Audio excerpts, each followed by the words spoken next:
दोस्तों ये है एग इंसुलेटर और इस टाइप के बहुत सारे इंसुलेटर अपने पास हैं। मैं आपको दिखा दूं, ये पेन इंसुलेटर और ये शैकल इंसुलेटर। दोस्तों आज इस वीडियो में मैं आपको इंसुलेटर के बारे में बताऊंगा और इंसुलेटर का क्या काम होता है, कैसे बने होते हैं और क्या यूज़ होता है इनका, ये सारी चीज़ें इस वीडियो में आपको मिलेंगी। तो चलिए शुरू करते हैं। दोस्तों स्वागत है आप सभी का चंद्रा ITI के यूट्यूब चैनल पर। तो सबसे पहला जो इंसुलेटर दोस्तों आपको दिख रहा है, इस इंसुलेटर को एग इंसुलेटर कहते हैं। एग इंसुलेटर या स्टे इंसुलेटर इसको कहा जाता है। दोस्तों इसमें आप देखिए, ये होल आपको दिखेगा और एक होल नीचे दिखेगा। तो इस टाइप से ये इंसुलेटर होता है। इंसुलेटर बेसिकली काम ये होता है दोस्तों कि जब पोल के ऊपर, इसके ऊपर से सपोज़ करिए वायर हम गुजारते हैं और पोल के ऊपर इसको लगा दिया जाता है ताकि पोल के ऊपर जो है वो वायर टच ना हो, जिससे बारिश वगैरह में उसमें जो है करंट ना आए। इसलिए इंसुलेटर को हम पोल के ऊपर लगाते हैं ताकि वायर जो है वो पोल से आइसोलेट हो सके, यानी कि वायर जो है वो पोल से अलग हो सके।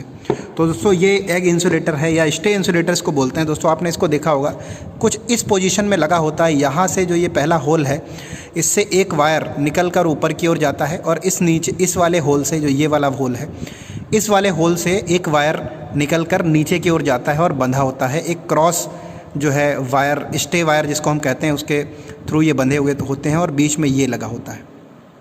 तो यहाँ पर मैं थोड़ा आपको अच्छे से समझाने की कोशिश करता हूँ।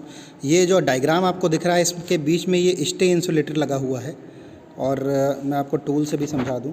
देखिए स्टे इंसुलेटर ये बीच में लगा हुआ है। यहाँ पर जो नीचे वाला होल है दोस्तों, उससे एक वायर ऊपर की ओर गया हुआ है और जो ऊपर वाला होल है उससे वायर नीचे की ओर गया हुआ है। तो आपको दिख रहा होगा ये कैसे इंसुलेटर, स्टे इंसुलेटर इसमें लगा है। ये स्टे वायर, पोल से एक वायर गया होता है ज़मीन को, जो पोल को सपोर्ट देता है, उसके बीच में लगा होता है। इसीलिए दोस्तों इस इंसुलेटर को जो है हम लोग स्टे इंसुलेटर कहते हैं। दूसरा डायग्राम मैं आपको दिखाता हूँ। तो देखिए यहाँ पर थोड़ा और अच्छे से आपके समझ में आएगा। जैसे ये पोल आपको दिख रहा है, तो इस पोल से ये जो वायर गया है इसको स्टे वायर बोलते हैं। और ये जो इंसुलेटर लगा हुआ है, जिसको गे इंसुलेटर भी कहा जा रहा है या गाय इंसुलेटर भी कहा जा रहा है, तो ये इंसुलेटर जो है इसी को स्टे इंसुलेटर कहा जाता है। और वही इंसुलेटर आपको मैंने दिखाया था। उसके अलावा एक इसका डायग्राम और है, उसको भी आप अच्छे से देख लें। आशा आप सभी को ये डायग्राम देखकर समझ में आ गया होगा स्टे इंसुलेटर का यूज़ कहाँ किया जाता है। बेसिकली देखिए इसका यूज़ यहाँ पर ऐसे है कि जब ये स्टे इंसुलेटर इन वायर्स के बीच में लग जाता है तो क्या होता है कि अगर इस वायर पर करंट आ रहा है तो वायर पर करंट यहीं तक आएगा और इंसुलेटर के नीचे वो करंट नीचे नहीं जाएगा, क्योंकि इंसुलेटर जो होता है उसमें इलेक्ट्रिसिटी नहीं फ्लो होती है, करंट उसमें नहीं बहता है, जिस वजह से नीचे का जो वायर का सिस्टम है उसमें करंट कभी भी नहीं आएगा। इसलिए हम लोग बेसिकली यहाँ पर स्टे इंसुलेटर लगाते हैं।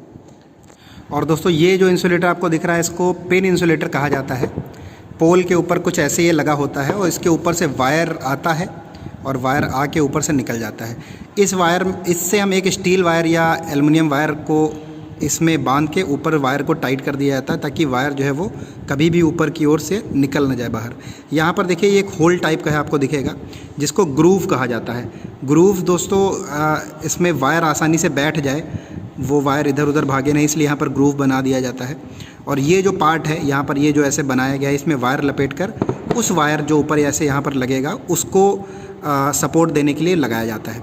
पेन इंसुलेटर दोस्तों इसलिए कहते हैं क्योंकि इसके नीचे देखिए आपको यहाँ पर थ्रेड्स दिख रहे होंगे, जिनको चूड़ियाँ कहते हैं। चूड़ियाँ इसके अंदर होते हैं और इसके अंदर एक पिन लगा देते हैं और उसको ऐसे घुमा के कस देते हैं और ये पोल के ऊपर ऐसे फिक्स हो जाता है। तो दोस्तों इसको पिन इंसुलेटर बोलते हैं। आशा आप सभी को समझ में आया होगा। इंसुलेटर का काम मैंने बता दिया है दोस्तों। जो वायर का करंट है वो पोल के ऊपर ना आए, इसलिए हम इंसुलेटर का यूज़ करते हैं। और अगला इंसुलेटर जो अपना है दोस्तों, इसको हम लोग शैकल इंसुलेटर कहते हैं। काफ़ी छोटा इंसुलेटर ये आपको दिख रहा है। मेनली इसको ऐसी जगह पर लगाया जाता है जहाँ पर डेड एंड हो, यानी कि ऐसी जगह पर जहाँ पर कोई और मतलब आगे वायर ना जाना हो या एक शार्प मूव हो, जैसे वायर को उस जगह से मुड़ना हो, दूसरी जगह जाना हो किसी डायरेक्शन में, तो इसलिए इस इंसुलेटर को लगाया जाता है दोस्तों। यहाँ पर एक पिन होती है जिसके बीच में फंसा दिया जाता है कुछ इस तरीके से, और इसके बीच से वायर आता है और इसमें एक बार घूम के आगे निकल जाता है। तो पोल पर फिर दोस्तों वो पोल से बिल्कुल आइसोलेट हो जाता है और उस पर करंट जो है वो आने की संभावना बिल्कुल ना के बराबर रह जाती है। तो दोस्तों ये 3 इंसुलेटर थे जिसको मैंने आपको बताया। इस उस टाइप से बहुत सारे इंसुलेटर होते हैं, और जब अपने पास होंगे तो आपको उसको भी दिखाया जाएगा, या कहीं पर विज़िट होगी तो आपको वहाँ पर जो भी इंसुलेटर लगे हैं उसको दिखाया जाएगा। ITI से दोस्तों जुड़े रहने के लिए आप इस चैनल को सब्सक्राइब कर लें, अगर ITI आप कर रहे हैं या ITI की न्यूज़ आप जानना चाहते हैं। उसके अलावा इस टाइप के प्रैक्टिकल्स भी आपको मिलते रहेंगे, इलेक्ट्रिकल से रिलेटेड, इलेक्ट्रिकल इंजीनियरिंग से रिलेटेड और फिटर से रिलेटेड जो प्रैक्टिकल्स हैं वो भी आपको मिलते रहेंगे। तो बस धन्यवाद दोस्तों, इतना ही आपसे कहना था।